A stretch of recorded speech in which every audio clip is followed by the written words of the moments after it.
Planet Earth, home to over 6 billion people, all of whom have only one question on their minds. What's for dinner?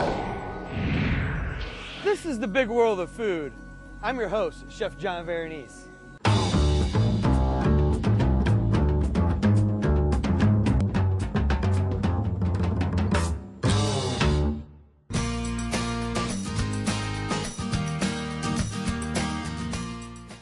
Today we're out here at Kenny's farm. We have about 94 beautiful dairy cows behind us. We're going to learn how to milk some cows, and then Kenny's going to bring us in to show us how he uses that fresh milk to make his famous Farmhouse Cheese. Farmhouse Cheese.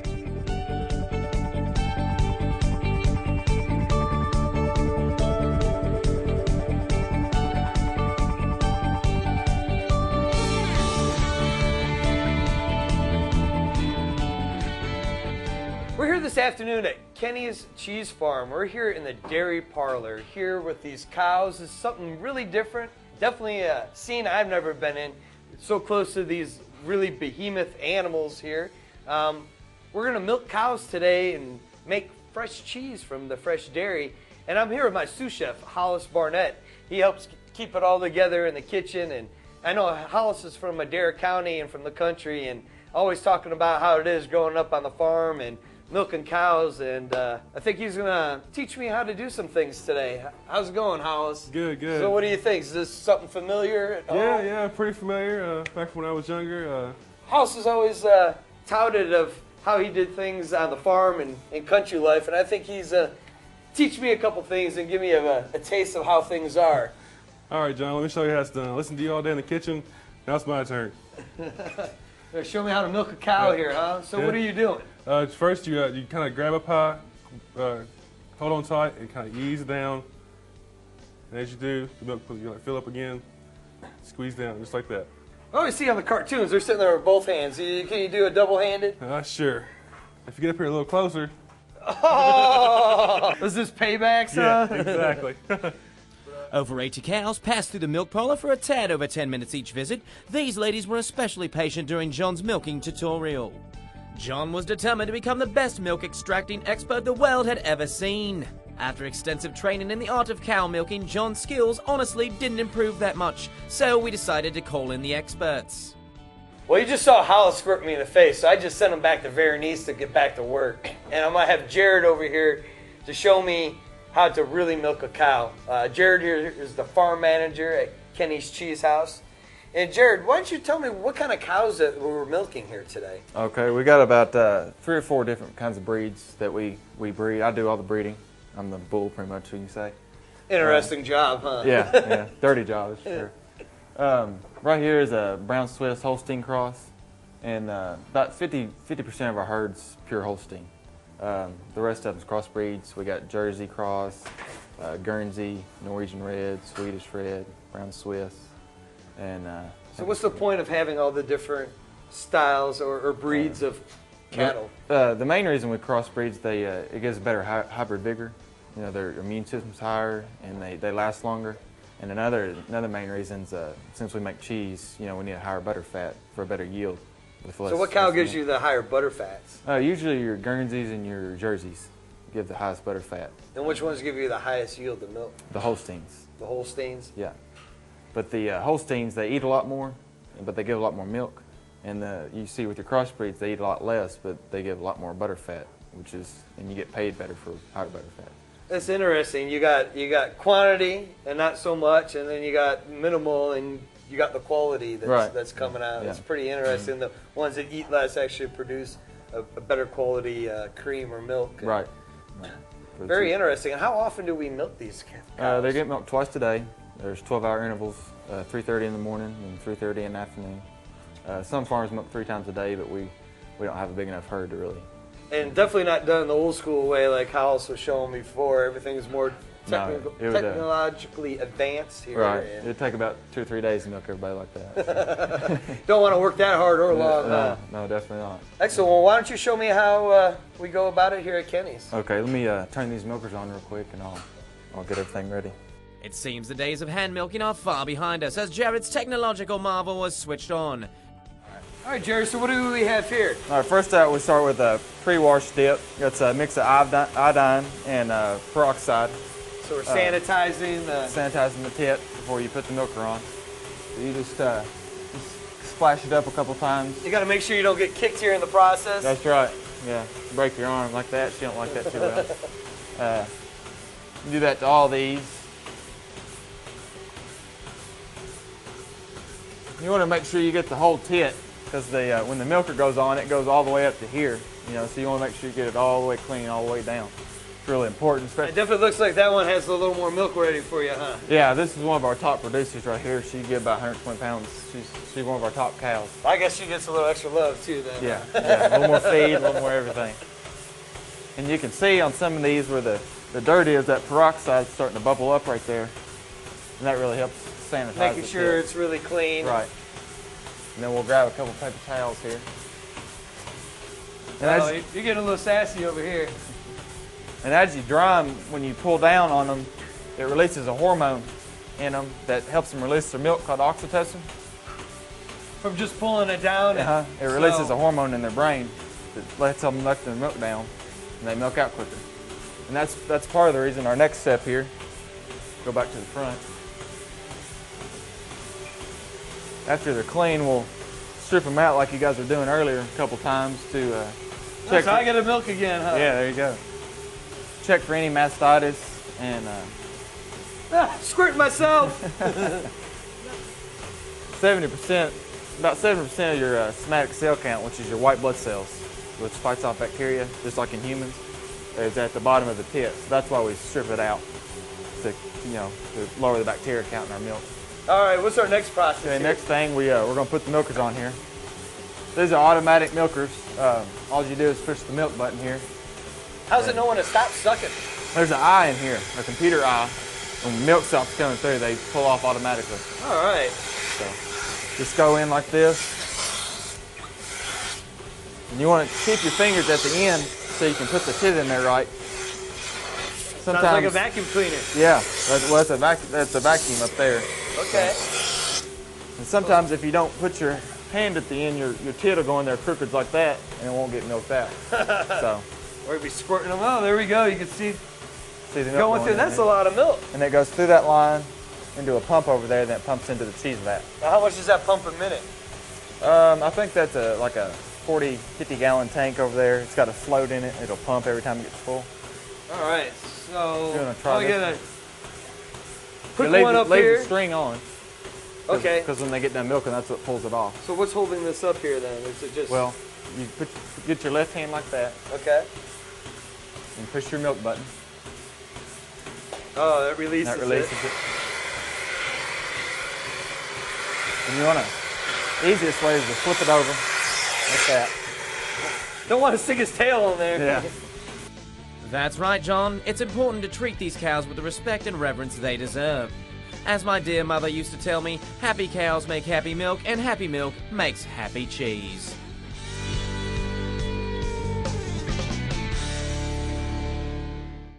Take your taste buds on a tour of Kentucky. It's a lot of fun. Watch Secrets of Bluegrass Chefs with host Tim Laird, Saturday nights at 10:30 on WBKI. Tune into the Barbara Bryant Show, weekday mornings at 6:30 on WBKI, CW7.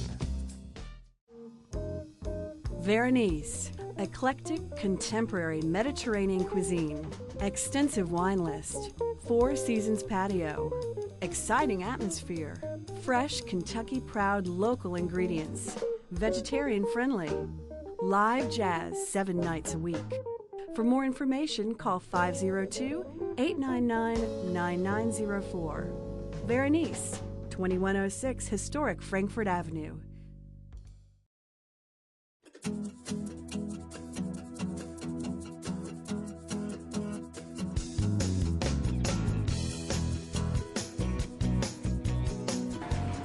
Here we are today at Sullivan University with Julian Hemmer, baking and pastry student. Hi. How are you doing this afternoon? Great, how are you? So where are you from, Julian? I'm from Holland, Indiana. All right. So what made you choose Sullivan University? I tried a traditional college and it just wasn't for me. I surfed the internet a lot and found Sullivan, and it's very close. It's just about an hour and a half from my parents' house, so I can make trips home whenever I like, and I love Sullivan. So. Excellent. So what got you in the baking and pastries? I actually had a summer job at a bakery, and it was the best job I've ever had. I loved going to work. I loved doing what I was doing, and when I didn't like traditional college and taking business classes, I decided to go for baking. What do you enjoy the most about Sullivan? Oh, I love all the people. I know all of my chefs as a very closely. I could probably consider them my friends. If I ever have a problem, they're right there. I can just go and ask them, and they'll tell me straight up. Yes, this works. No, this doesn't work. They're honest, and that's what I love. That's very important in building that relationship, and it Absolutely. makes it easier for you to learn and help continue in your program. What do you think that you're going to learn the most from Sullivan that's going to help you in your career? Every little skill that we possibly need. We can go through bread, cakes, decorating, just everything you need to know about baking. We're learning, and we're starting with little skills, and we just build and build and build. What's the most interesting thing that you've done in your program so far? Actually, we've been working on plated desserts the last couple of weeks, and I've actually just finished a baked Alaska. And it is a chiffon cake with ice cream in the middle with a meringue top. And it is the most delicious dessert I've ever had. Didn't think you could bake ice cream before, No, did you? I didn't. I was like, we're putting this in the oven, but it's very tasty. Excellent. So where are you in your pastry program? I'm finishing my baking 1 quarter, and then in a couple of weeks I'll go on to baking 2. All right. Always exciting to learn something different, isn't it? It is. What are you going to do when you graduate from Sullivan? I hope to go on a cruise ship. Stay on that for maybe a year or 2, and then try to settle down a little. Somebody wants to travel the world. Yeah. What are you going to do when you're done with that? What's the big picture here? Why? One day I'd like to own my own sweet shop. All right. Yeah. Making your own confections. And... Making my own desserts, everything. Well, it's a lot of hard work, I know Yeah, myself. I know. So. Well, excellent, and good luck in your future, Jillian. Thank you. Well, that was Jillian Hemmer, Sullivan University, and future pastry chef. Interested in a career in hospitality? Give us a call at 502-456-6505 or check us out at sullivan.edu. How to Buy brought to you by Creation Gardens, reminding you that dining out makes you happy, so let's start smiling again.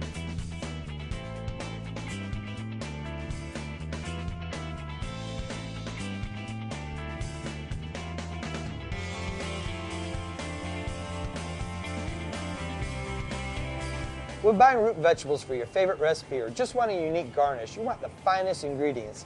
And we're here with Chef Cray from Creation Gardens to give us some tips on how to buy these produce. Well, here we have a baby bunch carrot. We have a few colors here, yellow and red. With these, you're looking for a nice, smooth, shiny carrot. With these, you want a nice, firm root, nice crunch to it. And also, the tops can be a good sign of quality. If you have a nice green, fresh top, that's a good sign. This is what's known as a black night carrot. These are really different and kind of unique, as you can see the multicolored inside to them. You can just peel those and cook them like any other carrot. Those are really nice. And here we have just a variety of root vegetables and baby root vegetables. These are all baby bunch beets, candy striped and red. This is a baby bunch turnip, also known as a Tokyo turnip. Here we have a variety of beets and radishes. There's a candy striped beet, a gold beet. You can see the interior right here. And this is what's called a watermelon radish. This is great for garnish on a salad or as a side dish with dips. And with all of these, again, you're looking for a nice firm root. You don't want any give or sponge to them at all. A nice firm texture. With all these baby bunch vegetables, everyone loves to see the green tops on these. You can even use these in a recipe. They're great to cook by themselves. But if you're going to hang on to these for a while, once you get them home, you might want to cut those off. They'll actually last a little longer without the tops on it. The tops continue to feed on the root, so you might want to cut those off if you're going to hang on to them. Well, excellent. Well, thank you, Cray, for giving us some wonderful tips of how to buy these root vegetables.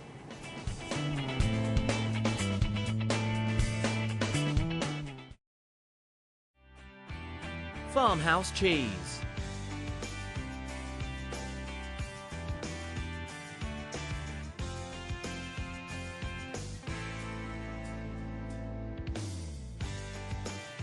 Well, we just left the milk parlor with Jared getting fresh milk to make the cheese, and now Kenny's here to show us how to make the cheese. Kenny, how are we doing this afternoon? We're getting it done. All right. What really got you to, why do you want to make cheese? What got you in the cheese business? Well, I guess it all goes back to my passion to make a living dairy farming. You know, back in the 80s, I knew I was going to come back to the farm that my dad had moved us to when I was 19 years old, and really wanted to make it sustainable financially. But I knew we just couldn't keep producing a commodity milk product. So after a short trip to Europe and where I got to see this type of thing happening on farms in Holland and France, I guess I got a new vision for our farm as a result of that trip, and came back and began to think about and investigate ways we could add value to our milk here on our farm. So your farm was always a primary dairy farm? Yes. And this is definitely a little different from just, I guess, harvesting milk. Now you're actually making the product here also. Right. So it takes farm to actually another step. It is, and I know that our future is being a cheese producing farm, not just a milk producing. We actually, you know, we're making our own raw product, but it needs to become cheese for us to be sustainable. But we do have a very high producing herd. We don't use hormones to enhance milk production, and we use very little antibiotic because we don't have to. Our cows are healthy and they're That's happy. a wonderful thing, and then hence you come out with a better quality cheese. So this is the beginning process here? Is this how all the cheese are made? What we've got here in the vat is some curds that are a result of this morning's milking. We begin the morning milking at about 4 a.m. I get here about 6 in the morning to begin the cheese making process. So that milk's about 2 hours old before right. you start making the cheese. That's right. And it's 88 to 90 degrees when I get here, which is a perfect temperature for cheese making. I add the starter culture according to whatever type of cheese I'm making. Today we're making the Kentucky Blue. It's a soft curd double cream cheese. And some of the curds we're using to make a Kentucky Rose, which is a blue surface cheese. So what do you have in this large vat here? Well, how we started the process? We've got curds that are immersed in some whey. We're beginning to drain some whey off, which we feed to our calves and our pigs. Excellent. Using everything that makes it very sustainable. Right. And we're just squeezing some of the excess liquid out of Yeah, here? we're just trying to work the curds up in this colander to get some of the whey out of there. We don't want whey trapped in our cheese because you'll have an off flavor. And once you get most of the whey worked out, we'll just put it in these hoops, kind of break it up a little bit, and we'll just let it kind of slowly drain some more whey out and let it knit together. So you're going to have some whey that's going to collect on the bottom of these? Yeah, these hoops have holes all the way around on the bottom. Uh-huh. So you can kind of see that over there. Yeah. So the whey's coming out, and then once we get the hoops full and let them sit on the drain table for about an hour, we'll put a cheesecloth on there.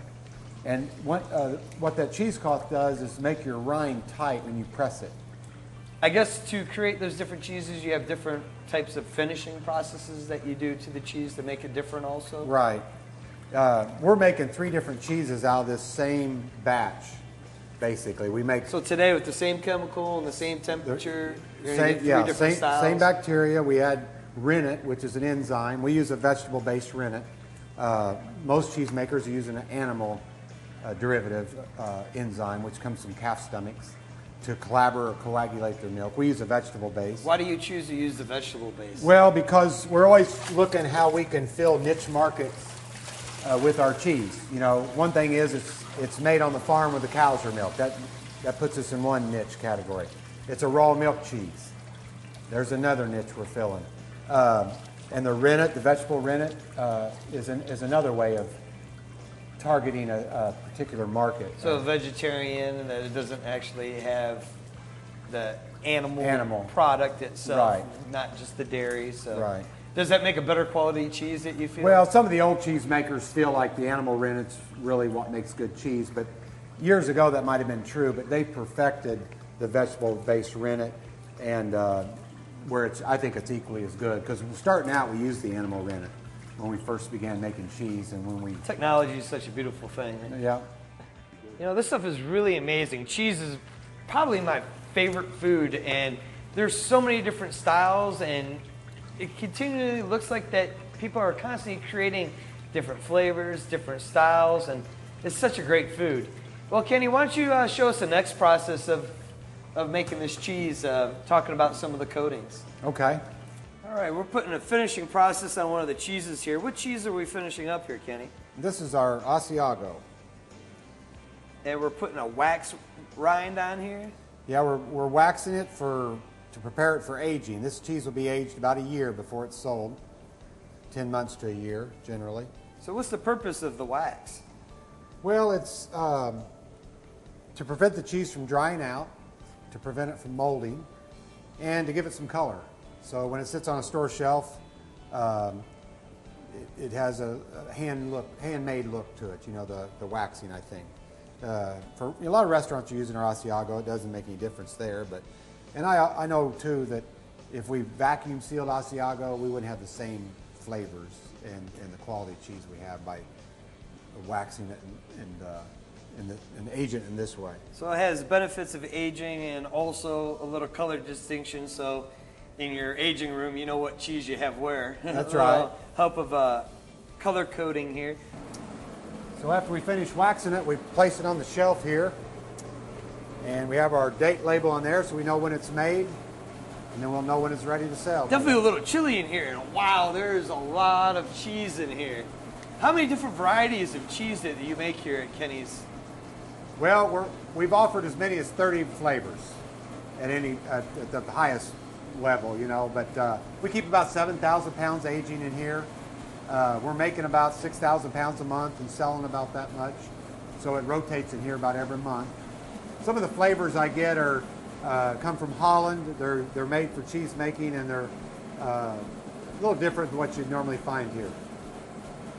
Wonderful. And where's your blue cheeses at? Because that's one of my favorites. Well, this is Kentucky Rose. We age it in these plastic boxes so we have humidity or moisture so that the mold will grow. This cheese here is about a month old. That's when the mold really begins to bloom. What we'll do at this point is we'll take a cheesecloth and wipe the mold down. This is not a pierced blue cheese. It's just like we talked about. So this is the process you talked about. It just has the mold on the outside of the cheese. It'll stay in these boxes for about 2 months to develop the flavor that we like. And then at that point, we'll go ahead and vacuum seal it, and then we'll age it for another 2 months. What is the most popular cheese that Kenny, what's people's favorite here besides Well, our best seller is the aged cheddar. We have a lot of restaurants using that. It's about a 10-month-old cheddar. We sell about 1,200 pounds of that a month. Our second best seller is the sun-dried tomato and basil cheddar. That's really popular. And the others, they share a good part of the market. So cheddar is the favorite. And Kenny, I really appreciate you bringing me out to your farm today and had a wonderful time. And I learned a lot. I had an opportunity to milk cows. I don't think I would ever imagine that. I only get the milking in the kitchen. And also the opportunity to make cheeses is a really wonderful experience. And thank you for sharing that with our viewers today. Well, thanks for coming all the way down here to our farm, and it's been an honor to have you. Everybody has a dream. Mine was to open my own restaurant that serves locally grown food prepared with a creative flair. And thanks to Commonwealth Bank and Trust, my restaurant is now a reality.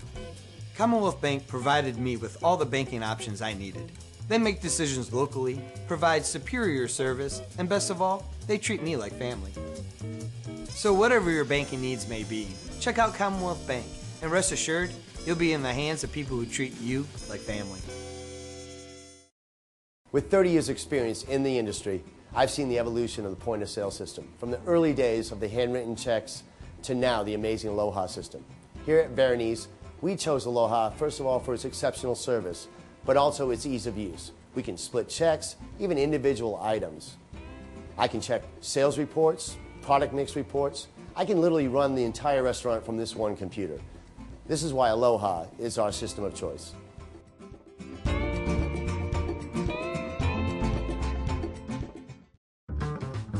Cool Tools is brought to you by the Dine Company.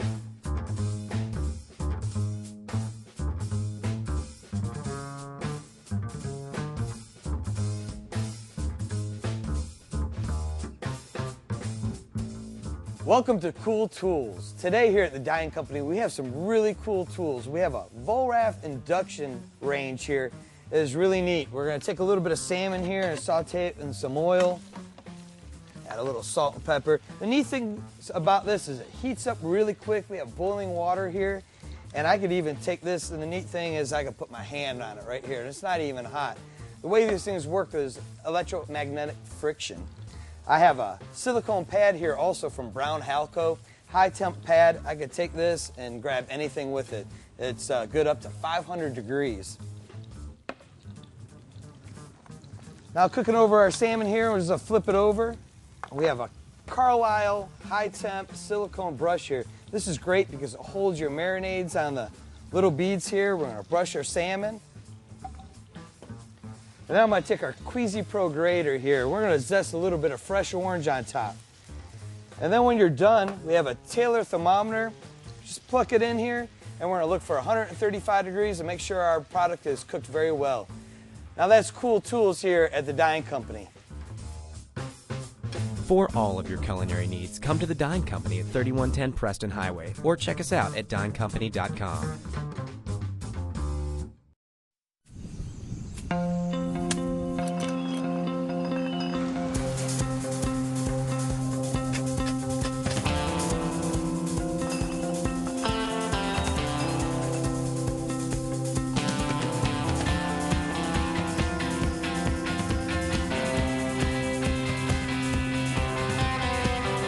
Doing things differently leads to something exceptional in an absolute world. Welcome to another exceptional experience brought to you by Absolut. Let's see what exceptional cocktail my award-winning bartender Rory is going to shake up for us today.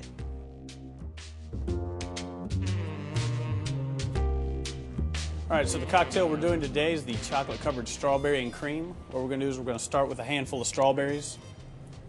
Going to add just a little bit of simple syrup, not too much because this drink's going to be sweet enough already. I'm going to muddle that up.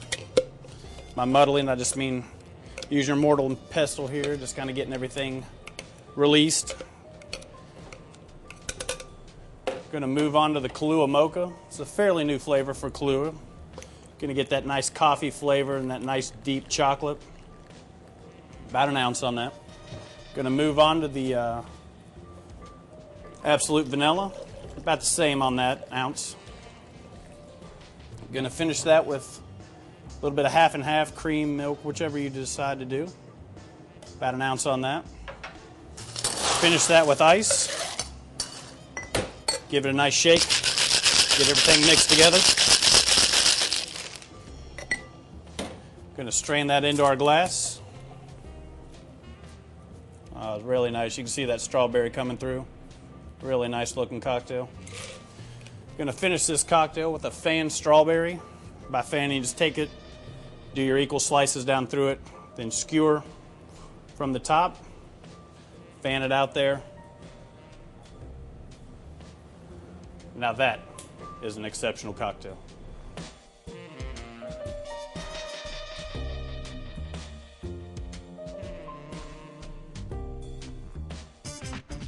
Recipe of the Week brought to you by Kentucky Proud. Today was a really exciting day today at Kenny's Farmhouse Cheese. I did things I have never imagined to do. I've milked cows. I even rode a cow. Kenny shared his secrets of making exceptional cheeses, and I thought I'd make this lovely pasta made with brie and campanelle pasta. Campanelle is a pasta shaped like a conch shell. I made a brie cream sauce with this rich, creamy, nutty brie cheese. I thought a great accent would be some toasted hazelnuts, Granny Smith apples, and even some tart sun-dried cranberries. There's also a little bit of sauteed chicken in here, and to top it off, I've taken Kenny's Asiago cheese and shredded it on top, and I think that just created a perfect dish. And for this recipe and many more, visit BigWorldOfFood.com.